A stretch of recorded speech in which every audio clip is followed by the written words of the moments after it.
A ligação entre pais e filhos é, sem dúvida, uma das mais fortes da nossa sociedade. As mães exercem um papel fundamental na vida dos filhos, uma relação de profundo amor incondicional. Especialistas tentam desvendar o que leva uma mãe a cometer atos surpreendentes quando a questão envolve os filhos. Quantas se sacrificam no momento de doença e quantas outras lutam pela memória dos filhos que vieram a falecer? Amor, instinto, sentimentos indecifráveis.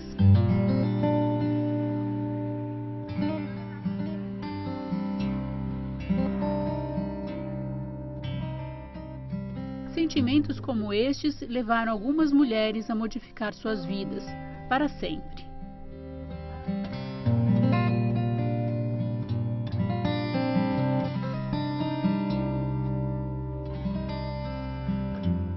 Helena era pequena, apenas 5 anos, quando Tatiana e Luiz Maurício descobriram o câncer.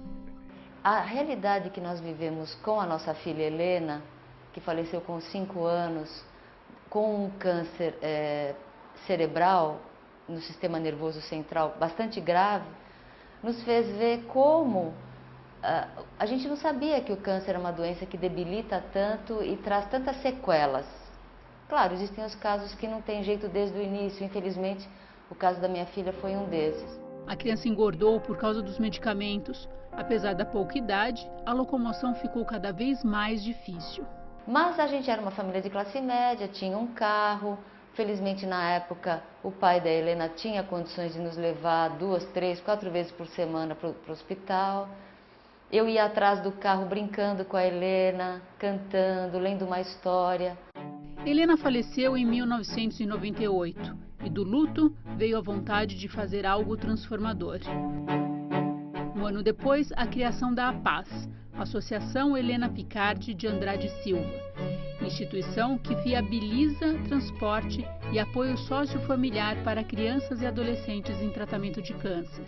Foi, na verdade, uma iniciativa do pai da Helena, na época com muita vontade de transformar aquela nossa perda em uma ação que fosse uma ação social e transformadora da nossa experiência, para que fizesse sentido a nossa experiência.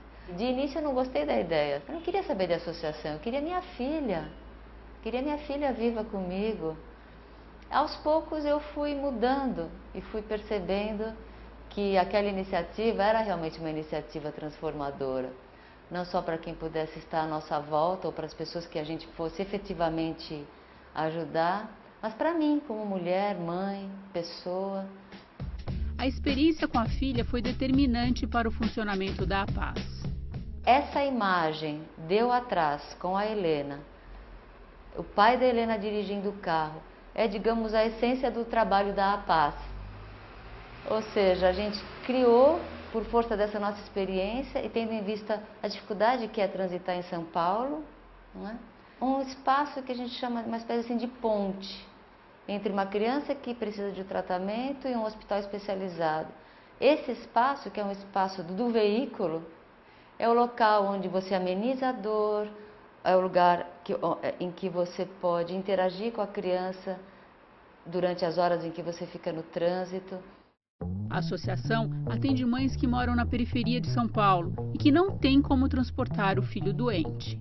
Na época mesma eu já reparei o sacrifício das mães, então a gente via primeiro só a mãe, que alguém tinha que trabalhar, então o pai dificilmente ia. E se havia um pai, não havia a mãe, porque alguém tem que ficar ou tomando conta dos outros filhos ou trabalhando. Em geral, com a criança debilitada e irmãos, porque muitas vezes a mãe não tem onde deixar os outros filhos. Aí vai todo mundo para o hospital. Sacola carregando o que é necessário para passar o dia, porque é o dia que você passa no hospital. E não há recurso para ficar tomando lanche na lanchonete do hospital. Então as mães vão com tudo que é necessário. De ônibus, a gente sabe, ônibus cheio.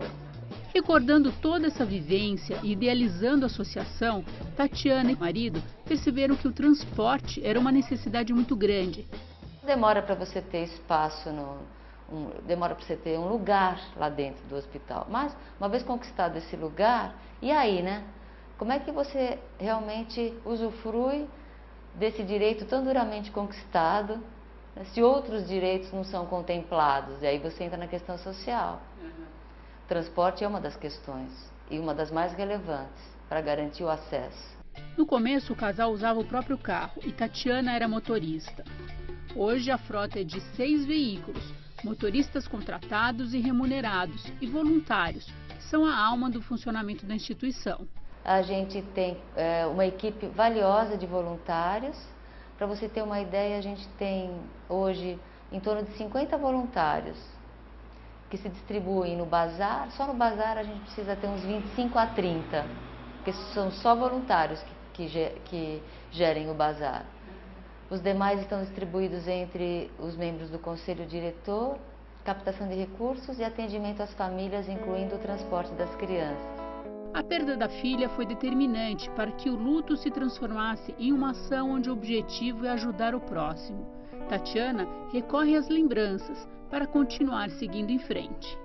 Por mais que eu tenha aprendido sobre terceiro setor, por mais que eu tenha aprendido sobre gestão de voluntários, de funcionários, por mais que eu tenha aprendido sobre captação de recursos, por mais que eu tenha aprendido a gerir a instituição pensando que ela é uma instituição de caráter público e, portanto, interage com a área pública, todos esses saberes são insuficientes para mim, né? Um depoimento bem pessoal.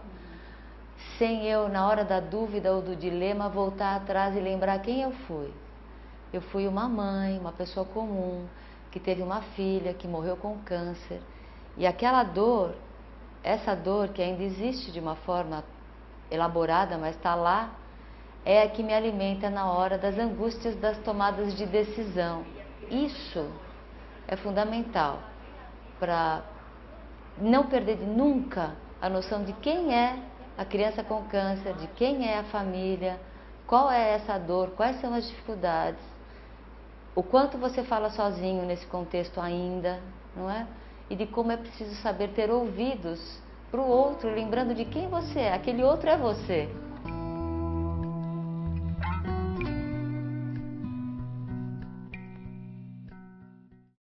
Vou ser muito sincera, não me dei ao luxo de ficar sentindo ou chorando muito tempo, não.